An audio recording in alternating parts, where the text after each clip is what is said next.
welcome to Quid Pros Quo. I'm Rin. And I'm Zac. And today we are talking about how to build magic systems. And we're super excited for this episode. We are going to give examples of a hard magic system and a soft magic system. So let's just get right into it. So you've got a cool idea for a magic system too, but you're not really sure how to build it out. What do you do? Well, the first thing to do is figure out where it falls on the spectrum of hard to soft. Remember that some systems will work better for certain kinds of stories. So if you're trying to tell a story that's more about emotional themes or psychological themes, maybe you want to trend towards the soft side. If you're writing a detective mystery with magic in it, then maybe you want a harder system. It's up to you. You just want to know what's going on as far as the hard versus soft, because it's a way for you to think about what the reader expectations are going to be for the magic. And you know what we say about reader expectations? You want to fulfill the reader's expectations or invert them pleasantly. Nice. We're going to run through some questions that are important to consider when building a magic system, but I said they're important. They're not all equally important. Right. You can leave unanswered questions, especially if you're building a soft magic system. So the first thing you want to do is pretty basic. What do you want to call it? Yeah, and the reason why this is something that you ought to consider is that what you call magic creates connotations in the mind of the reader. So if you think about the dark arts as a title for magic inside of Harry Potter, that has a malevolent connotation to it, but also when you add arts onto it, it makes it seem kind of macabre. Kind of the idea that I think of is like Tim Burton and The Nightmare Before Christmas is kind of the vibe that I'm getting. You compare that with the little science, which is what magic is called inside of Shadow and Bone with Grisha's abilities. Little science, right? When you treat it as science, you're thinking about, or when you call it something related to science, you're thinking about it differently.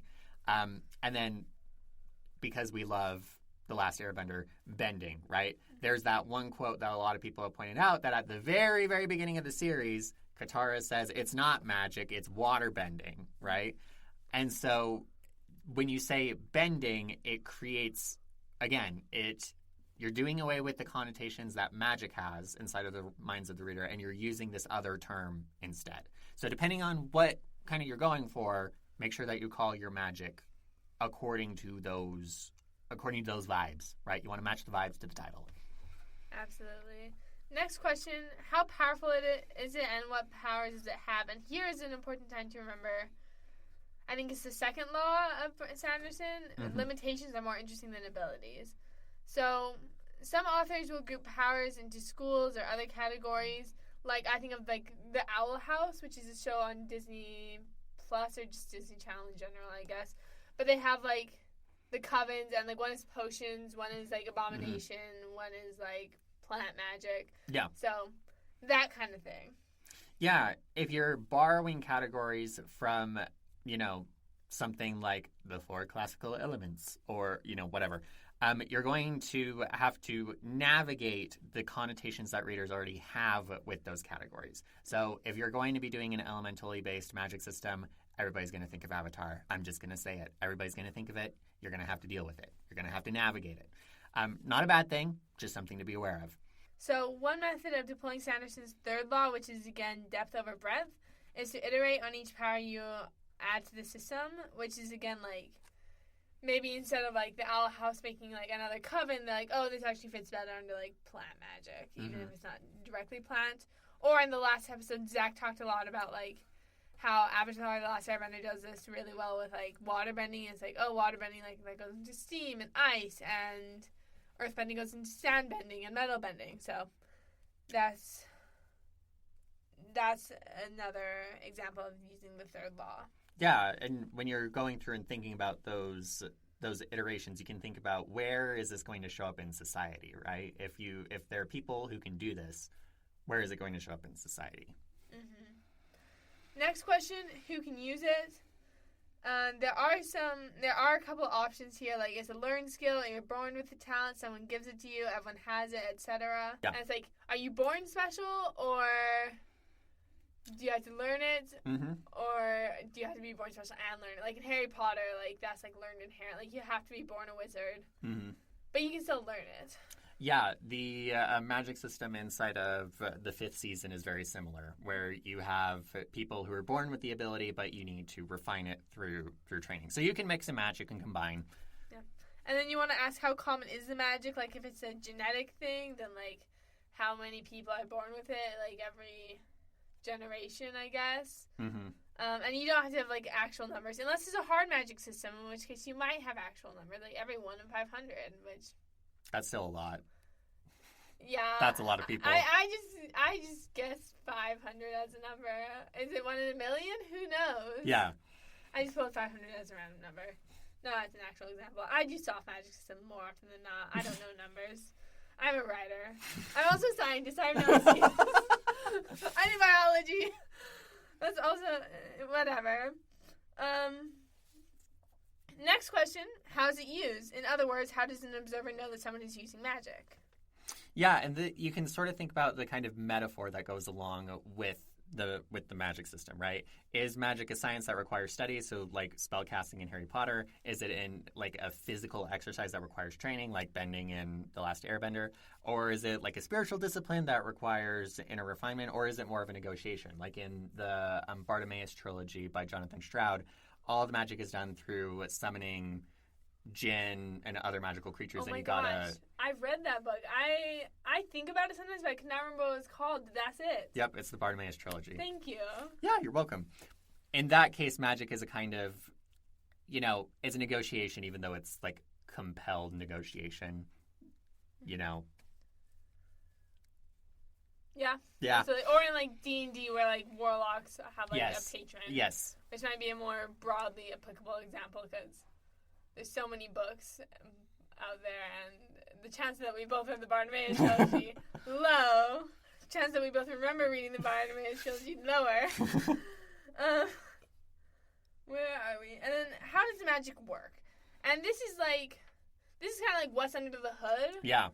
Like in Brandon Sanderson's Stormlight Archives, it's Stormlight that powers it, and they capture it in like crystals.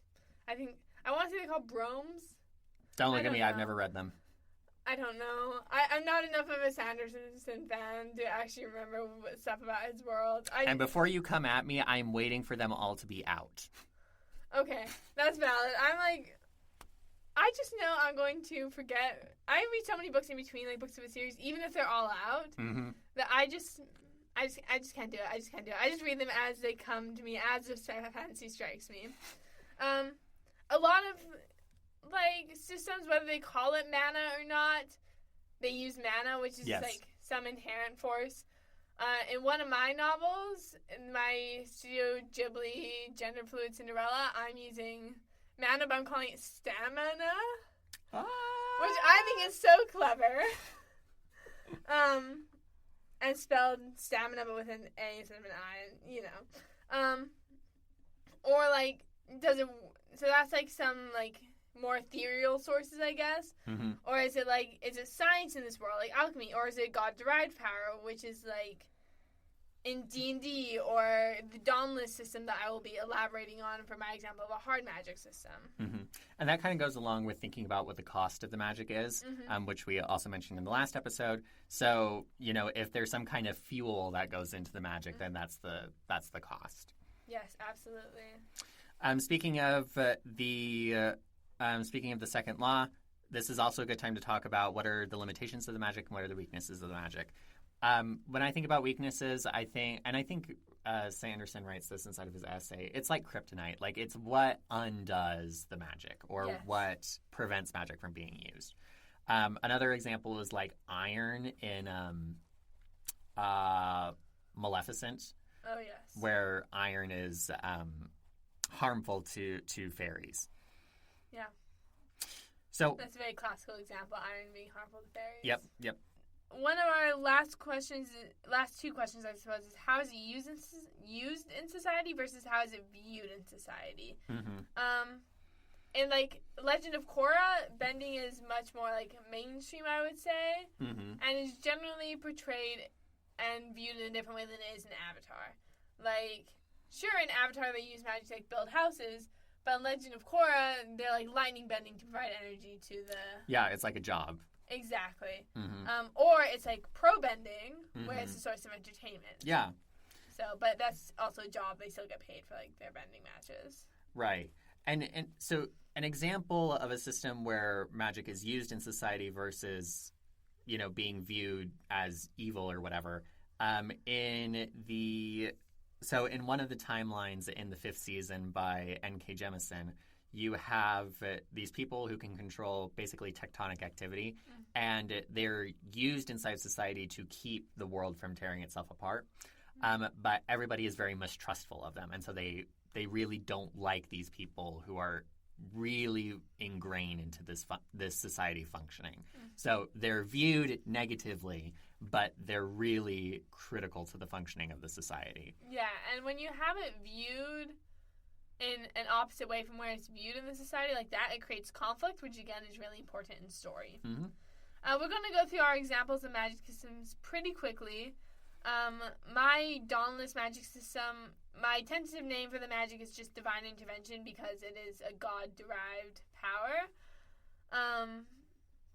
And for what powers it has, the god's powers are tempered and delegated to a priest. So you're not as powerful as a god, but you have like a watered-down version of their powers. Mm-hmm. So a priest of the god of life and healing, Cornice, has healing spells, and that's like the main character, Jor, in the book. Mm-hmm.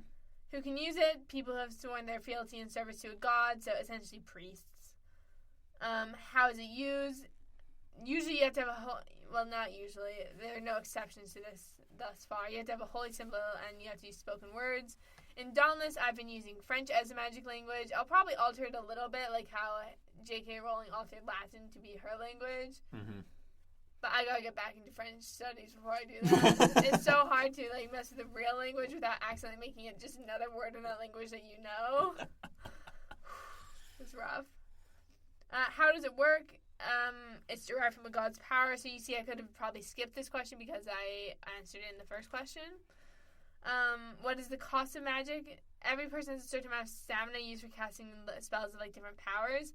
So it's similar to like the D&D spell concept, but my system is softer than D&D. Like, I'm not saying, casting a light charm on the swords is a 3rd level spell, and she can only cast 2 of those. I'm like... Every long rest. Yeah, exactly. I'm like... It's not as hard as D&D. D&D is a very hard magic system. Next question... What are its limitations and weaknesses? You're limited by your god's power, so there's no wiggle room. Mm-hmm. And to expand on that a little bit more, like Jor in the book, she's a healer, but she wants combat magic. Mm-hmm. But her patron god is the god of healing, so she's like gonna please have combat magic. And the other side of Cornice is the god of death and like combat, but they're like, no. You're a healer, not a warrior. Mm-hmm. So, and that causes conflict in the story. And then how it's viewed in society is revered and it's used for lots of different things. I didn't feel like I had the time to expand on it because we are running up against our time. But Zach, give us an example of a soft magic system. Yeah, so the soft magic system that I came up with for this episode is just called Face Speech. It's inspired a little bit by the magic system in Maleficent, which I mentioned earlier. What powers does it have? It forces the world to conform to the spoken word. You notice how that's very vague, right? Who can use it? Sentient fey creatures, so they have to be able to speak. How is it used? It is a physical ability that any sentient fey creature can engage. So imagine like being able to sneeze on command. It's like that. How common is it? It's extremely rare because in this setting, fey creatures are not ubiquitous. They're not wandering around. They have their own separate plane of existence, and they only venture into the human world very, very slightly. So it's extremely rare. Limitations: what has been spoken can't be unspoken. So once you cast your spell, that's it. That's what you got. Weaknesses: any limitation in speech hinders the fey ability to use their speech. In addition, if these creatures are a long distance away from their plane of existence, which I called the Feywild in the show notes, it impacts their ability to use the speech. However, if you've been cursed or if you have had a spell cast on you by a Fey, where you go doesn't matter. It still impacts things. This is an example, whereas if this were a hard magic system, that wouldn't make sense, right? If they can't use it far away from it, why are the spell's effects why can they go that far away? But it's a soft magic system, so that kind of squishiness is okay. Yeah, and since you established it as a soft magic system, usually Fey magics are really soft. Yeah. They have vague rules, but since you established it as soft, when you were explaining it, I didn't even think, this wouldn't make sense in a hard magic system because we already set up the expectations. Yep. And I did that by talking about how it's Fey speech, right? And you filled in the connotation of Fey speech equals soft magic. Look at you go. How is it viewed in society? Humans are terrified of it because it doesn't go in their favor. So they consider it heroic to cut out the tongue of a Fey creature so that it can never speak again. Wow. That's a fun limitation. That's more of a cost than a limitation, I would suppose. But anyways, super fun. Love that. Dark. So we went over a long list of questions today. We can put those in the show notes if you want a SparkNotes version of this. But thank you so much for listening to Quid Pros Quo. We'll see you next time. Quid Pros Quo is hosted by DC Winters and CK Jensen. If you like this episode, be sure to leave us a rating. And if you'd like to contact us, you can email us at quidprosquo@gmail.com. For more episodes, check us out on Spotify, Apple Podcasts, or wherever else you get your podcasts.